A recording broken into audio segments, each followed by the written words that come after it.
매년 교회력에 따르면 이 대림절로부터 교회력이 시작이 돼서 추수감사절이 되면 한 해가 끝이 납니다.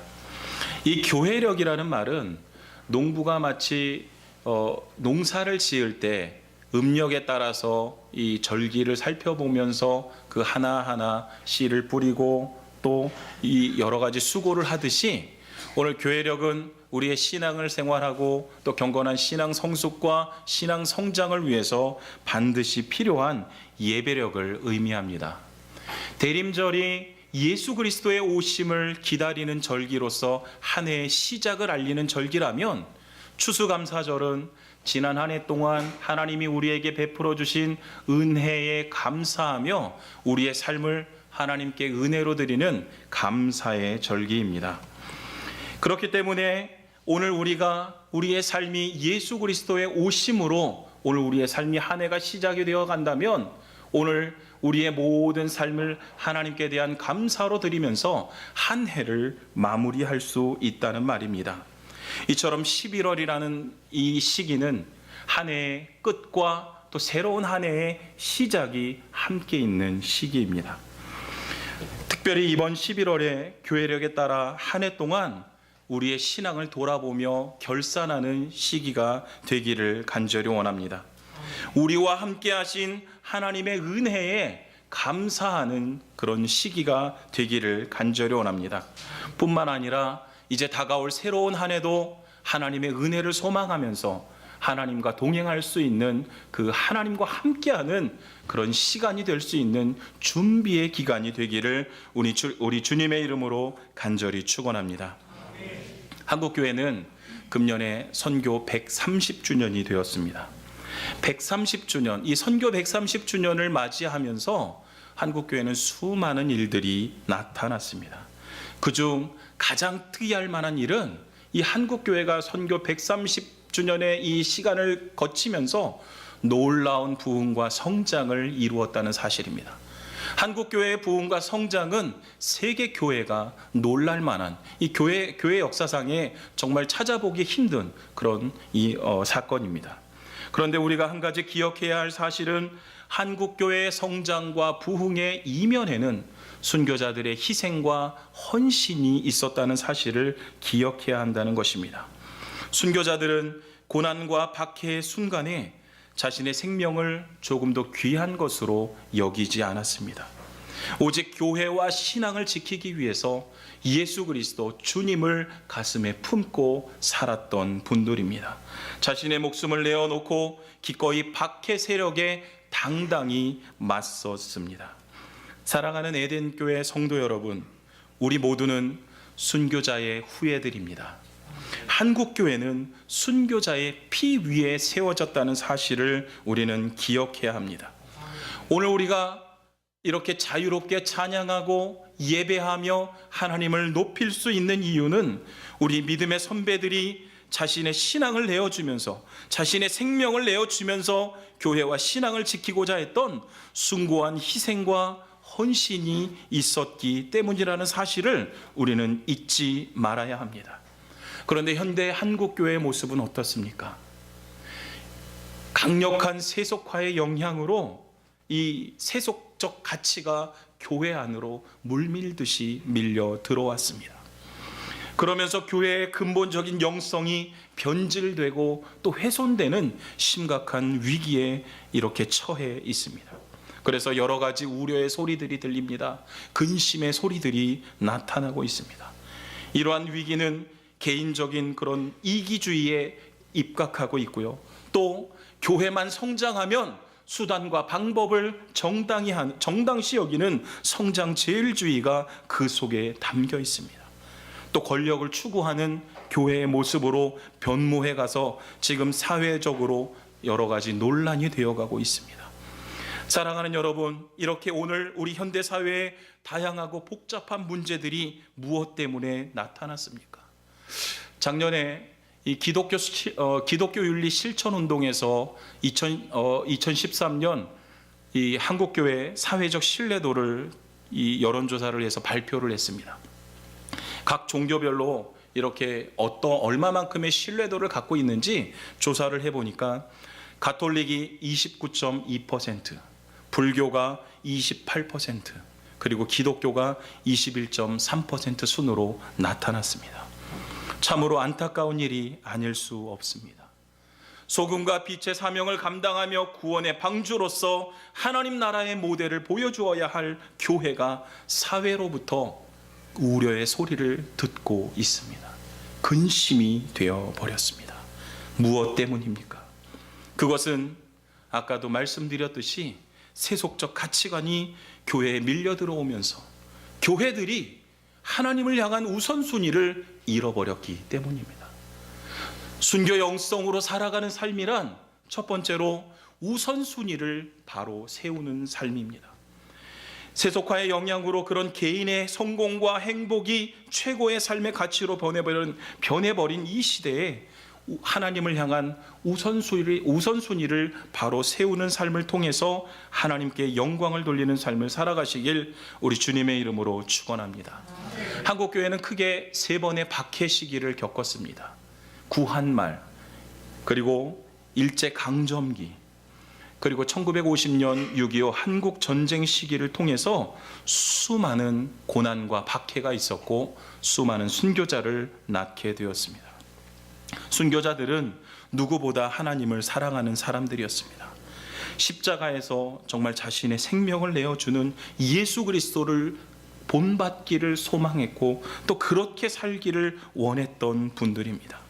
한국교회 대표적인 순교자 이기풍 목사님, 또 주기철 목사님, 손양원 목사님, 이런 순교자분들을 또 이 목사님들을 비롯해서 수많은 순교자들의 그 신앙을 한번 들여다보면 하나같이 우선순위를 바로 세우는 삶을 사셨다는 것들을 우리는 발견할 수 있습니다.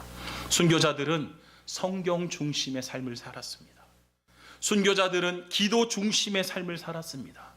순교자들은 신행일치의 삶을 살았다는 사실을 발견할 수 있습니다. 이렇게 성경 중심의 삶, 기도 중심의 삶, 그리고 신행일치의 삶이 바로 하나님 중심의 영성으로 살아가는 삶이라는 것이죠. 오늘 우선순위를 하나님께 두고 살아가는 믿음의 사람들, 오늘 이런 믿음을 우리 에덴교회 모든 성도님들이 함께 갖기를 간절히 원합니다. 이렇게 성경 중심, 어떤 때에든지 성경을 최고의 권위로 오늘 우리의 가슴에 모시고 사는 삶, 그래서 하나님 말씀을 들여다보고 오늘 나의 행실을 돌아보고 또 다시 하나님의 말씀을 들여다보고 사회의 문제들을 바라보고 이런 하나님의 시각이 우리에게 필요합니다. 또한 기도 중심의 삶은 하나님과 대화하는 삶입니다. 하나님의 뜻을 분별하기 위해서 우리가 성경을 보듯이 오늘 하나님의 음성을 우리가 분별하기 위해서 하나님과 수시로 하나님과 항상 호흡과 같이 기도해야 된다는 사실입니다. 또한 자신이 말한 대로 살아가는 것을 언행일치의 삶이라고 한다면 오늘 우리가 믿음을 갖고 믿는 대로 살아가는 삶, 그것이 바로 신행일치의 삶이라는 사실입니다. 오늘 우리는 그런 성경 중심과 기도 중심과 신행일치의 삶을 살아야 합니다. 이기풍 목사님을 잠깐 예로 우리가 살펴보면 젊은 시절에 이 이기풍 목사님은 신앙이 좋은 분이 아니었습니다. 평양에서 복음을 전하던 마펫 선교사님, 이 지금 장로회 신학교를 평양에서 세웠던 분인데 이 마펫 선교사님, 외국인 선교사님이 복음을 전하고 있으니까 이 젊은 시절의 이기풍 청년은 돌을 들고 그분을 향해 던집니다. 그래서 얼굴에 상처를 내죠. 그랬던 그분이 예수 그리스도를 믿고 변화가 돼서 우선순위를 바로 세우고 나니까 어떻게 됩니까? 사람이 전혀 다른 사람이 됩니다. 그 사람이 복음을 향해서 헌신된 사람이 됩니다. 성경을 판매하는 매서인, 또 이 선교사님을 도와서 여러 가지 일들을 감당하는 지금의 전도사님으로 말할 수 있는 조사로 활동을 합니다. 매서인과 조사로 활동하면서 전국 곳곳을 다니면서 교회를 세우는 신앙 공동체를 형성하는 데 많은 기여를 하게 되었습니다. 이분이 1902년에 평양 신학교에 처음으로 입학을 합니다. 그래서 신학 수업을 받게 되죠. 그리고 1907년에는 평양 신학교를 졸업하고 나서 최초의 한국 최초의 7분의 목사님 가운데 한 분으로 목사 안수를 받았어요. 하루는 마페 선교사님이 7분의 목사님을 다 부르셨습니다. 누군가 제주도에 가서 복음을 전했으면 좋겠는데 누가 가겠느냐? 7분의 목사님이 아무도 가지 않습니다. 아무 말이 없어요. 다시 돌려보냈어요. 그런데 이기풍 목사님의 마음에 부담감으로 찾아들었습니다. 그리고 나서는 다음에 다시 모였을 때 이기풍 목사님이 자원을 합니다. 제가 가겠습니다. 그때 마페 선교사님이 너무너무 기뻐했다라고 그 마페 선교사님의 아들은 증언하고 있습니다. 자기를 향해서 돌을 던져서 돌로 얼굴을 치고 상처를 냈던 망나니와 같았던 자가 복음을 받아들이고 예수를 믿고 나서 변화된 모습을 보여주는데, 가장 신실한 예수 그리스도의 일꾼으로 변화된 모습을 오늘 이기풍 목사님의 삶을 통해서 발견할 수 있었다고 이야기합니다. 사랑하는 여러분, 우선순위를 바로 세우면 복음의 주변인이었던 사람이 복음의 주인공이 됩니다. 사람들과 전혀 상관없었던 사람이 생명을 낚는 어부로서 예수 그리스도의 일꾼으로 살아갈 수 있는 은혜가 있다는 사실입니다. 오늘 복음의 주인공의 이 은혜를 누리는 저와 여러분이 되시길 우리 주님의 이름으로 간절히 축원합니다. 순교 영성으로 살아가는 삶은 두 번째로 하나님의 사랑을 보여주는 삶을 말합니다. 순교자들은 하나님의 사랑의 실천적 영성으로 삶을 살면서 하나님 사랑을 드러내고 보여주었습니다. 하나님 사랑의 실천적 영성이란 무엇입니까? 자기를 낮추는 영성입니다. 자기 겸손과 자기를 비워내고 겸손으로 살아가는 영성입니다. 혹시 교회 안에 잘못된 것들, 좀 절차적으로 문제가 있는 것들이 있으면 바르게 세우는 것입니다. 고치는 것, 바로 개혁의 영성입니다. 또한 막히고 깨어지고 단절되고 또 불화하던 것들이 있다면 용서하고 화해하고 사랑하고 긍휼의 영성, 오늘 이런 삶이 바로 하나님 사랑을 실천적으로 살아가는 삶이라고 이야기할 수 있습니다. 먼저 이기풍 목사님은 자기 비움과 겸손의 영성으로 살았다라고 이렇게 평가할 수 있습니다. 누구나 안정되고 부흥된 교회에서 사역하기를 원합니다. 그런데 이기풍 목사님은 자신이 공들여서 개척하고 또 수고했던 그 교회가 안정을 찾고 나니까, 물론 지금 현대 시기의 이야기가 아니라 한국교회 초기 시기의 상황이라는 것을 우리가 잊지 말아야 합니다. 그땐 교회가 없었죠. 제주도에 처음 선교사로 복음을 들고 간 분이에요.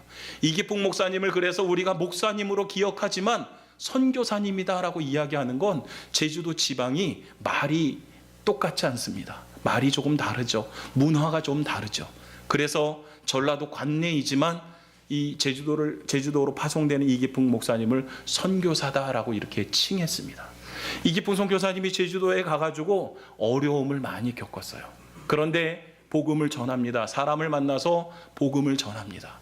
우상에 사로잡혀 있었던 제주도 사람들이 이기풍 목사님을 통해서 복음을 조금씩 받아들이기 시작합니다. 이기풍 목사님이 이 외국인 선교사님들이 하셨던 그 사역들을 옆에서 많이 보면서 많이 배웠어요. 처음에 외국인 선교사님들이 한국에 와서 어떻게 사역을 합니까? 곳곳을 돌아다니면서 복음을 전하고 교회를 세웁니다. 그리고 그곳에 사람을 세우고 또 자기는 다른 곳에 가서 또 복음을 전합니다. 이런 사역의 모습을 그대로 배웠던 이기풍 목사님은 제주도에 가서 복음을 전하면서 교회를 개척하는데 무려 12개를 개척을 합니다. 성안교회, 성읍교회, 성내교회, 금성교회, 조천교회, 모슬포교회, 용숙교회, 또 중문교회, 삼양교회, 한림교회, 법반교회, 세화교회, 이렇게 12개의 교회를 개척을 하는데 어느 한 곳 그분이 안주해서 목회하는 게 아니에요. 전라도 관내를 벗어나지 않으면서 도움이 필요한 곳, 그곳에 또 찾아가셔서 또 목회를 하십니다. 자기를 비워내고 자기를 낮추고 오직 그리스도를 드러내고 복음을 드러냈던 이기풍 목사님, 오늘 그분에게서 우리는 이 하나님 사랑의 실천적 영성을 배울 수 있습니다. 또한 주기철 목사님, 우리가 너무나 잘 알죠. 이 주기철 목사님은 개혁의 영성을 가졌던 분이에요. 사랑과 긍휼의 영성을 또 가졌던 분으로 우리가 기억할 수 있습니다.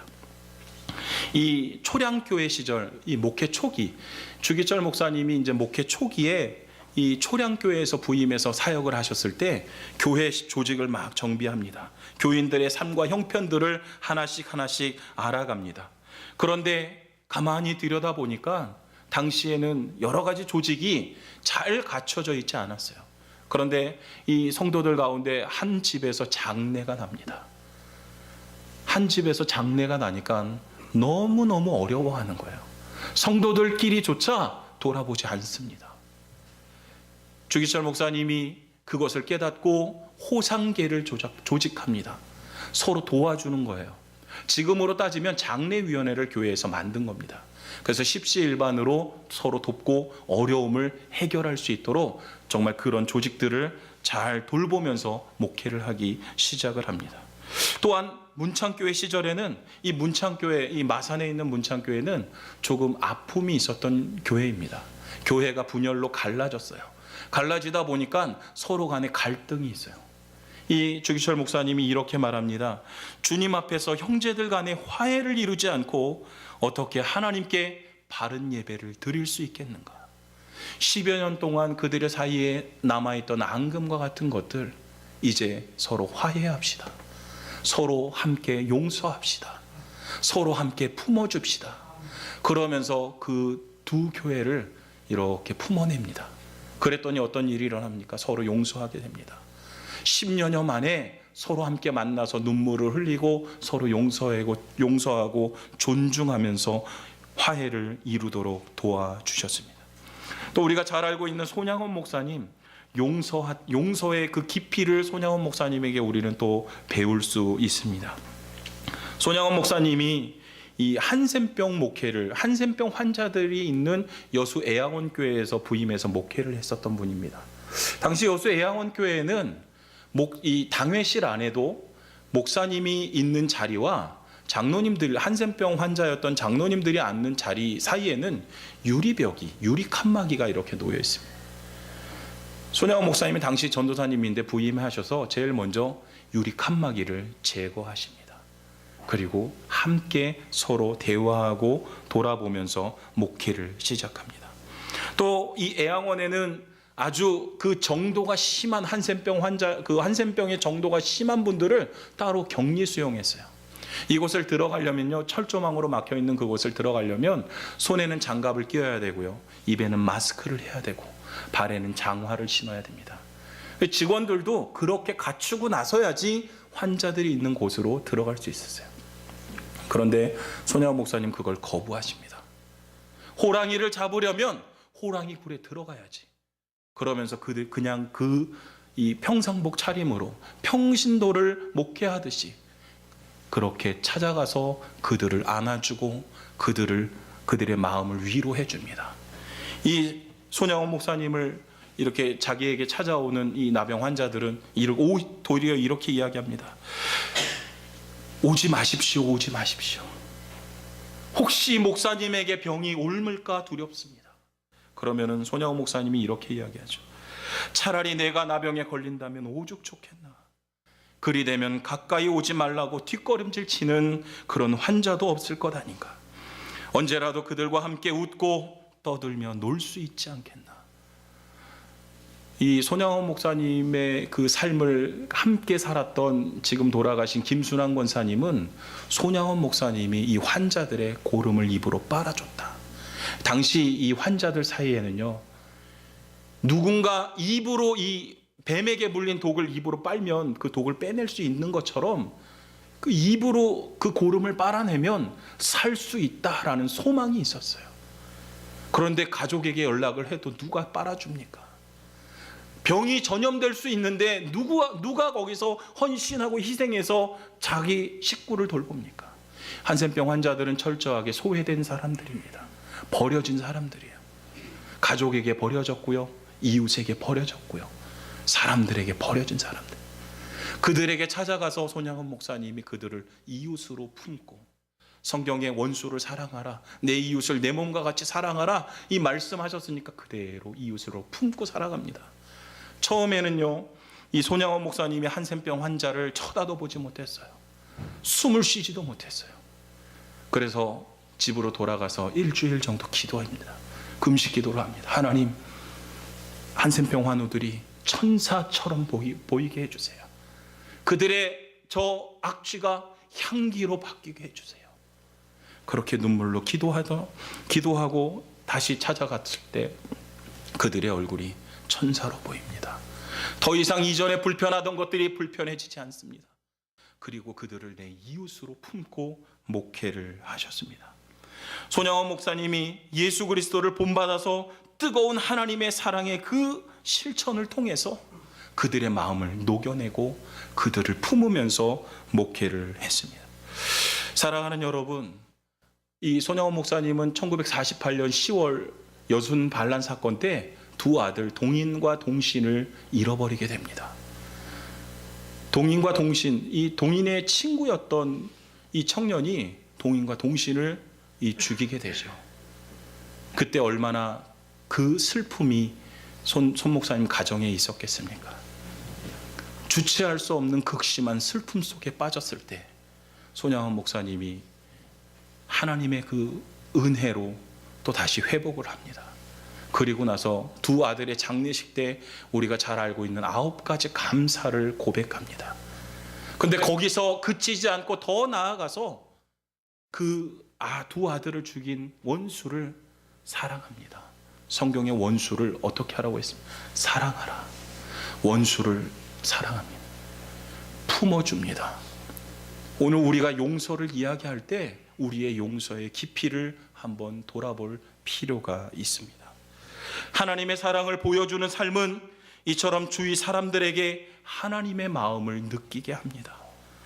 오늘 하나님의 사랑을 보여주는 삶은 딱딱하게 굳어져 있던 그 세상 사람들의 마음에 그들에게 사랑의 온기를 불어넣어 줍니다. 그들의 마음을 부드럽게 녹여냅니다. 사랑스럽게 바꾸어주는 은혜가 있습니다. 순교영성으로 살아가는 마지막 세 번째 삶은 역설의 진리를 전하는 삶입니다. 2014년 많은 사람들에게 사랑을 받았던 영화가 있습니다. 명량이라는 영화죠. 이 명량이라는 영화는 우리가 잘 알듯이 이순신 장군이 이 명량대전을 이순신 장군의 명량대전을 소재로 만든 영화입니다. 임진왜란 당시 곳곳에서 군사적인 열세로 어려움을 겪던 이 조선은 힘겹게 일본을 막아내고 있었죠. 이순신 장군도 전라도 우수영이라는 지역, 지금 진도 지역에서 이 13척, 13척의 배를 가지고 333척을 이끌고 이 조선을 정복하려고 찾아오던 일본 수군을 맞서고 있었습니다. 문제는 적군의 그 거대한 방대한 규모의 그 군사력이 아니었어요. 곳곳에서 패전 소식이 전해 들리는데 이 일제의 일본의 만행이 함께 전해 들립니다. 그런 소식이 들리니까 어떻습니까? 군사들이요, 사기가 떨어집니다. 사기가 아주 바닥에 떨어졌어요. 더 이상 싸울 행동을 하지 않습니다. 두려움으로 바뀌고 있었습니다. 이순신 장군이 이야기합니다. 전쟁에서 가장 무서운 것은 적의 규모가 아니라 두려움이다. 우리 군사가 가지고 있는 이 두려움, 이것을 용기로 바꿀 수 있으면 아마 승리할 수 있을 것이다. 우리에게 난중일기로 잘 알려진 이충무공전서에서 이순신 장군은 이 두려움에 사로잡혀 있는 군사를 향해서 이렇게 말합니다. 병법에 따르면 죽고자 하는 사람은 반드시 살게 될 것이요, 살고자 하는 사람은 반드시 죽게 될 것이다. 필사즉생. 한 사람이 길목을 지키면 1000사람이라도 두렵게 할 수 있다. 이렇게 말을 합니다. 이순신 장군은 이 역설의 방법, 역설의 진리로 군사들에게 만연했던 두려움을 용기로 바꾸는데 성공을 합니다. 죽음을 각오하고 자신이 가장 먼저 앞서서 싸웁니다. 그랬더니 어떻게 됩니까? 결국 이 13척이 333척을 이기는 승리로 바뀌어집니다. 기독교를 가리켜 역설의 종교라고 말합니다. 역설이라는 말은 일반적으로 진리라고 인정되는 것에 반대되는 것을 말합니다. 다시 말해서 서로 모순 같지만 진리인 것, 이것이 바로 역설입니다. 철학자 키에르케고르는 이렇게 말합니다. 기독교 진리의 핵심은 역설에 있다. 사도 바울은 고린도후서 12장 10절에서 그러므로 내가 그리스도를 위하여 약한 것들과 능욕과 궁핍과 박해와 곤고를 기뻐하노니 이는 내가 약한 그때에 강함이라. 이렇게 고백합니다. 오늘 나는 약하지만 내가 가장 약할 그때에 하나님이 나와 함께 하시면 나는 가장 강한 순간이 될 수 있다라고 이야기합니다. 지구촌 교회에서 은퇴한 이동원 목사님은 역설로 살아가는 행복이라고 11가지를 이야기합니다. 먼저 약해지십시오. 연약함을 인정하는 자가 진정한 강자가 될 것입니다. 먼저 절망하십시오. 희망은 절망을 고백할 때 시작됩니다. 먼저 어린아이가 되십시오. 참으로 성숙한 자는 어린이 됨을 버리지 않습니다. 먼저 사람을 품으십시오. 하나님을 알려면 사람을 알아야 합니다. 먼저 작은 일부터 감당하십시오. 큰 일은 작은 일을 잘 감당한 자들에게 맡겨집니다. 먼저 드리십시오. 드리는 것이 받는 비결입니다. 먼저 잃어버리십시오. 참된 나를 찾으려면 거짓된 나를 포기해야 합니다. 먼저 슬퍼하십시오. 슬픔은 항상 기쁨을 동반합니다. 먼저 죽으십시오. 주와 함께 죽는 자가 다시 살 수 있습니다.